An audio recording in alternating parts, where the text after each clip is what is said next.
This is a video that goes over the explanation of the surface area of a cone formula. We're going to take a look at the surface area of a cone formula. Its surface area equals pi times radius squared plus pi times radius times L, which stands for the slant height of the cone. As looking at this formula, the first part of the formula is pi r squared, so that connects to the circle base of a cone. But surface area is the areas of the outside of a three-dimensional figure added together. So the second part of the formula, the pi r L, connects to that lateral area of a cone, or the part that's not the base. So where does the pi r L come from? So that part's right there connected, and now we're going to kind of take a look at where that comes from. We're going to make a few observations.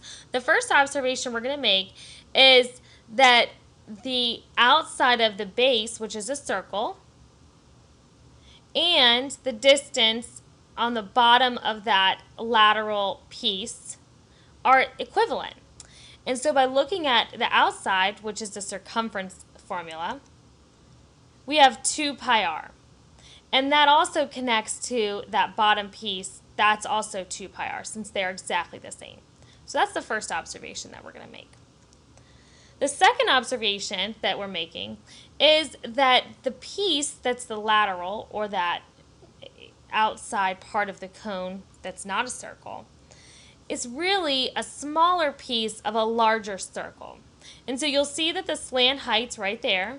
That's the height from the top of the cone to the bottom of the base. And it really connects to this larger circle.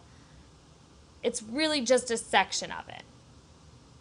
And therefore, we can kind of make the conclusion that that larger circle, that part of the cone is from, the circumference of that is 2 pi L. L meaning the slant height, which is the radius of this larger circle. Now we're just going to kind of connect those pieces of information with some other pieces of information that we have. The circumference of the circle, or the base of the cone, is right there. It's that orange piece that is the outside of that bottom circle of our cone. The circumference of the outside circle is 2 pi L, and that's that circumference of that larger circle, that outside circle that the piece of the cone is a part of. The lateral area of the cone is what we don't know. That's what we're trying to find, because we're trying to add up all the areas of the cone. So we're just going to give it an X. And the last thing is the area of the outside circle, which is just the area formula for any circle, which is pi r squared. But in this case, our radius is actually the slant height. So our area of the outside of the circle is pi L squared. Now, in order to come up with that X solution to the lateral cone, in order to kind of figure out what this is, we're actually going to set up a proportion using the information that we've gathered. So the first part of the proportion is just kind of having that standard format, which is lateral cone, so we stay consistent with our relationships to the outside circle. So this would be like the piece of the cone and then that larger circle on the outside that's dotted here. So the first, we have 2 real things that we can compare using this. We have circumference. We know the circumference of that orange piece of the lateral part of the cone is 2 pi r. We also know that the circumference of the outside circle is 2 pi L. The other piece of information that we're given when we can compare these 2 pieces of our cone is the area. The area of the lateral cone, we don't know. That's what we're looking for. That's why it gets that variable. But the area of the outside circle, as we stated in the previous slide, is pi L squared.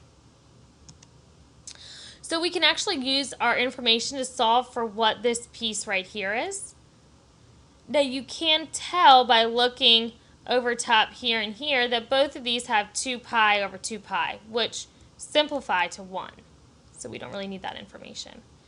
Now, after we simplify that, we could cross multiply. A lot of people are comfortable with that. Or we could actually just kind of notice the patterns in our denominators to kind of make them equivalent.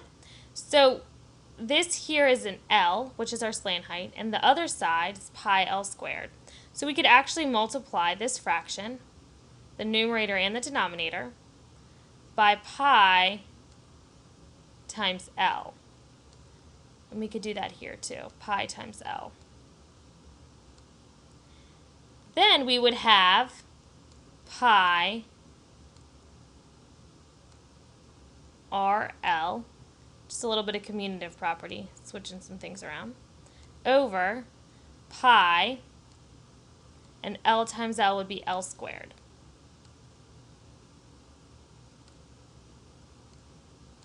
Equals x over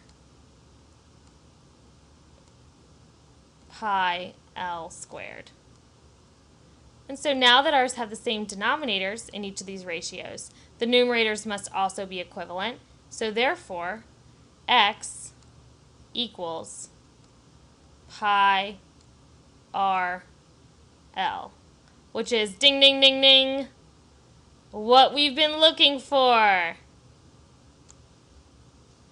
And that was very rewarding to see that relationship between that outside circle that's almost invisible to its connection to the lateral area of that cone. So there it is.